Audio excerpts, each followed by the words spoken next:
चांदनी रात है, हल्की ठंडी हवा चल रही है। तीन दोस्त रामलाल, गंगाराम और हरीराम साइकिल पर लौट रहे हैं। बाजार की हलचल पीछे छूट चुकी है। चारों ओर सन्नाटा है। इस समय पे सड़क कितनी सुनसान लग रही है। हाँ, बस अब अगर कोई भूत दिख जाए तो मजा आ जाए। मजाक मत कर, मैंने सुना है इस रास्ते पर अजीब घटनाएं होती हैं। तीनों के बीच एक कौतूहल भरा सन्नाटा। तभी अचानक हवा तेज हो जाती है और पास की पेड़ से एक डाल टूटकर गिरती है। तीनों चौकन्ने हो जाते हैं। तीनों की साइकिलें अब धीरे धीरे चल रही है। हरीराम आगे, रामलाल और गंगाराम उसके पीछे। चारों तरफ अंधेरा है। सिर्फ दूर एक टूटी हुई स्ट्रीट लाइट टिमटिमा रही है। गंगाराम धीरे से कहता है, सुना है इस रास्ते पर एक बूढ़ी औरत को कई साल पहले मारा गया था। उसी की आत्मा भटकती है। रामलाल ने थोड़ा डरते हुए कहा। बंद कर अपनी बकवास, चलो जल्दी निकलते हैं। हरीराम बोलता है, रुको, मुझे लगा कि किसी ने मेरा नाम पुकारा। सब रुक जाते हैं। सन्नाटा छा जाता है। अचानक दूर झाड़ियों में कुछ सरसराहट होती है। तीनों के चेहरे पर डर उभर आता है। तीनों डर के मारे एक दूसरे के पास खड़े हो जाते हैं। तभी सड़क के किनारे एक लंबी परछाई दिखाई देती है। वो धीरे धीरे उनकी ओर बढ़ रही है। देखो, वो कौन है? भाई भागो!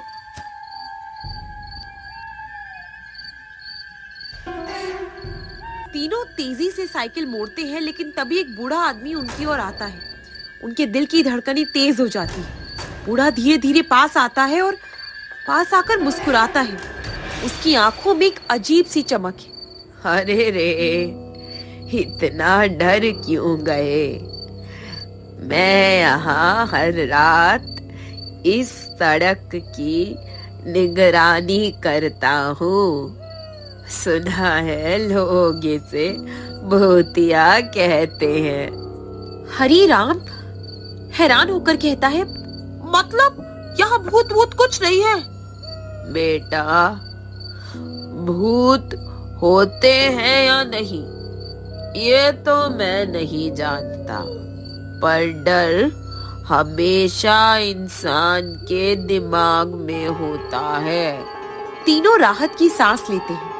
हल्की मुस्कान उनके चेहरे पर आती है। वे फिर से साइकिल पर बैठते हैं और तेजी से घर की ओर बढ़ जाते हैं। हवा फिर से शांत हो जाती है, लेकिन उन्हें क्या पता था कि आगे और क्या होने वाला है। और जैसे ही वो लोग कुछ आगे बढ़े, तभी सड़क पर सन्नाटा है। हल्की ठंडी हवा चल रही है। रामलाल, गंगाराम और हरीराम जैसे ही पंचायत भवन के पास पहुंचते हैं, अचानक एक औरत की धीमी, करुणा भरी रोने की आवाज सुनाई देती है।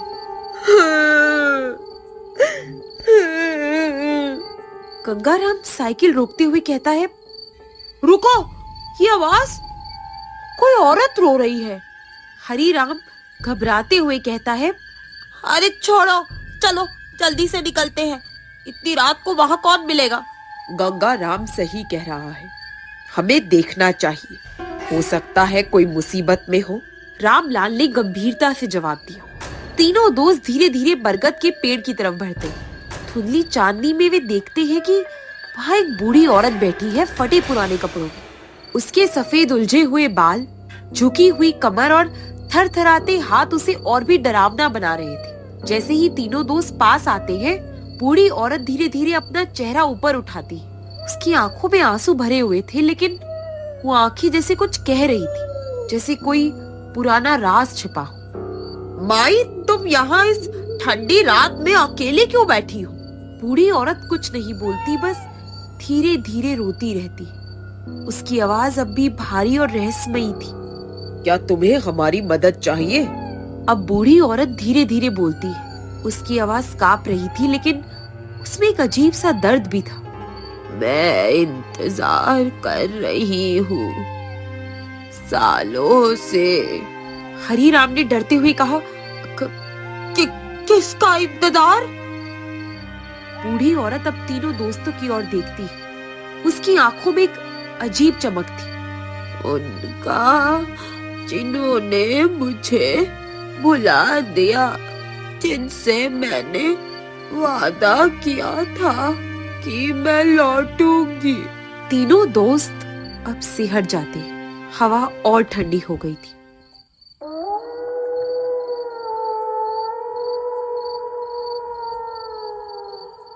रामलाल हिम्मत करके पास बैठ जाता है। बाकी दोनों दोस्त दूरी बनाए रखते हैं। क्या हुआ था तुम्हारे साथ माई?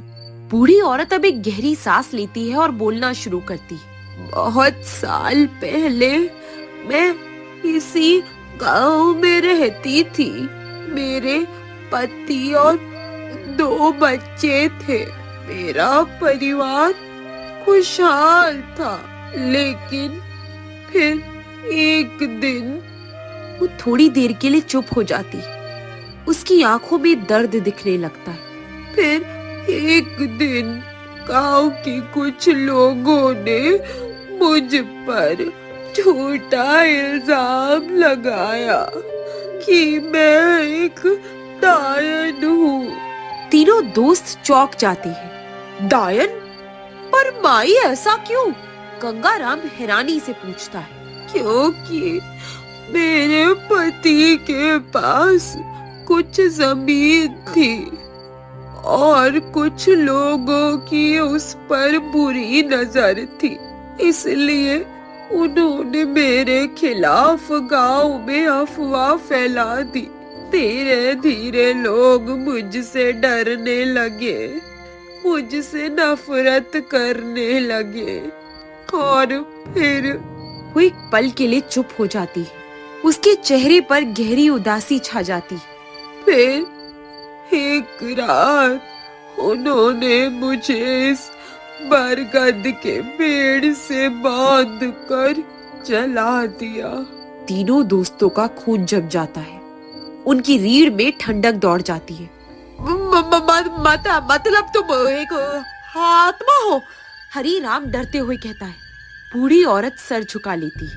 हाँ, और मैं तब तक मुक्त नहीं हो सकती जब तक कोई मेरे निर्दोष होने की सच्चाई इस गांव को नहीं बताता। अब तीनों दोस्तों को एहसास होता है कि ये आत्मा गांव में भटक रही है, क्योंकि उसकी मौत बेगुनाही में हुई थी। गंगाराम गंभीर होकर कहता है। माई, हम तुम्हारी मदद करेंगे, लेकिन हमें क्या करना होगा? मेरा सच दुनिया के सामने लाओ। उन दस्तावेजों को खोजो जो मेरे पति ने छिपाए थे। वो बताते हैं कि मेरी मौत की साजिश किसने की थी। वो कागज पंचायत भवन के पुराने तहखाने में है। तीनों दोस्त एक दूसरे की तरफ देखते। अब उनके सामने सिर्फ 2 रास्ते थे, या तो डर कर भाग जाए या फिर इस बूढ़ी आत्मा को इंसाफ दिलाए। रामलाल हिम्मत करके कहता है। हम ये करेंगे माई, तुम्हें तुम्हारा न्याय मिलेगा। बूढ़ी औरत पहली बार हल्का सा मुस्कुराती है, लेकिन उसकी आंखों में अब भी इंतजार था। इंतजार अपनी मुक्ति का।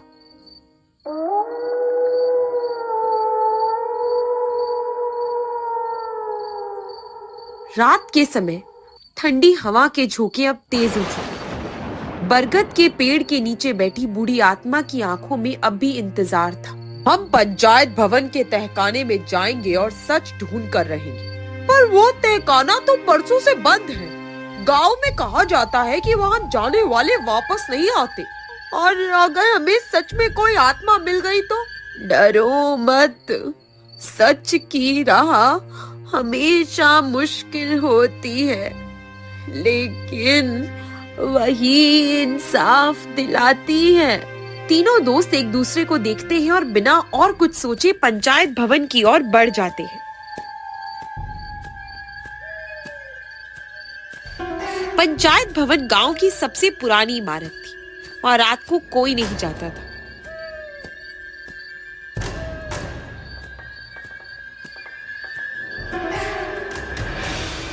तहखाने का दरवाजा जंग खा चुका था और धूल से ढका था। रामलाल, गंगाराम और हरिराम बड़ी मुश्किल से दरवाजे को धक्का देते हैं। अचानक दरवाजा खुद ही चरमरा कर खुल जाता है। भूतों ने खोल दिया। अब यहाँ तक आए हैं तो पीछे नहीं हट सकते। वो अंदर घुसते हैं। चारों ओर घुप अंधेरा था। रामलाल अब पुराना लैंप निकालता है और जलाता है। हल्की रोशनी में तहखाने की दीवारों पर अजीब सी आकृतियां बनी थी। ये देखो, ये तो किसी पुराने जमाने की लिपि लग रही है।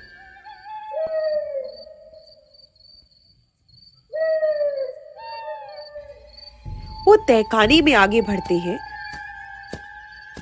धूल भरी अलमारियों के बीच एक पुराना संदूक रखा था। यही होगा, जल्दी खोलो इसे।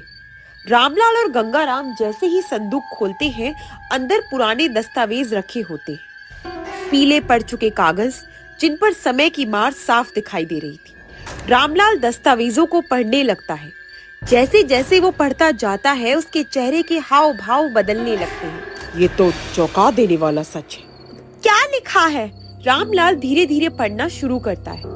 गांव के जमींदार ने अपनी जमीन हड़पने के लिए कई निर्दोष लोगों पर डायन होने का झूठा आरोप लगाया। ये पंचायत का आधिकारिक निर्णय था कि जिन लोगों को डायन घोषित किया गया उन्हें मौत की सजा दी जाएगी। एक औरत जिसे गांव की सुहागिन दादी के नाम से जाना जाता था, उसको बिना किसी अपराध के इस बरगद के पेड़ के नीचे मार दिया गया। वो निर्दोष थी, लेकिन पंचायत ने उसे डायन बताकर जला दिया।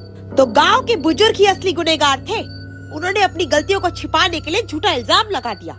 इसका मतलब वो आत्मा सच बोल रही थी। तभी अचानक तहखाने की हवा और ठंडी हो जाती। तीनों दोस्त महसूस करते हैं जैसे कोई उनके पास खड़ा। धीरे धीरे एक छाया उभरती। वही बूढ़ी औरत। बूढ़ी औरत अब उनके सामने खड़ी थी। उसकी आंखों में आंसू थे, लेकिन चेहरा शांत लग रहा था। अब मेरा सच सामने आ चुका है। अब मुझे शांति मिलेगी। तभी बाहर से कुछ लोगों की आवाज आती। गांव के कुछ बुजुर्ग वहां पहुंच चुके थे। उनके चेहरों पर चिंता थी।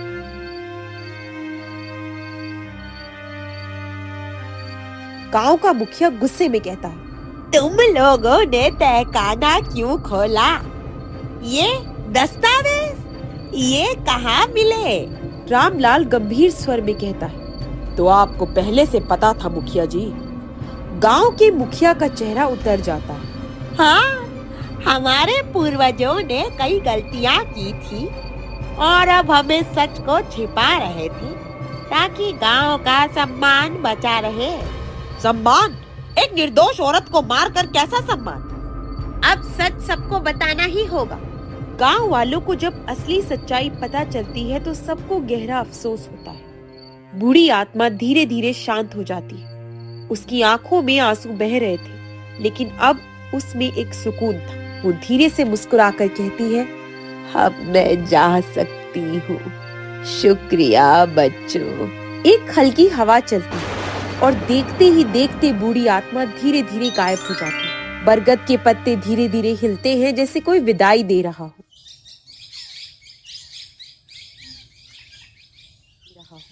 सुबह होते ही पूरा गांव पंचायत भवन के बाहर इकट्ठा हो जाता है।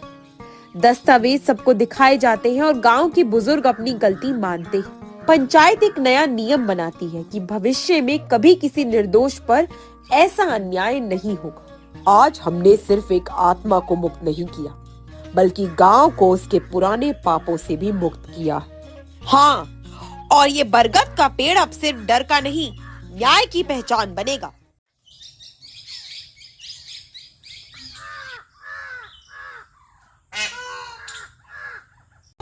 गांव वाले बरगद के पेड़ के पास दीप जलाकर अब प्रार्थना करते हैं। अब वहां कोई आत्मा नहीं थी, बस एक पुरानी कहानी थी जिसकी सीख हमेशा याद रखी जाएगी। इस कहानी से हमें ये सीख मिलती है कि सच कभी छिपता नहीं, देर सवेर सामने आ ही जाता है। अंधविश्वास और झूठी कहानियों की वजह से कई निर्दोष लोगों को सजा दी गई। सच को समझना और न्याय करना हम सबकी जिम्मेदारी है।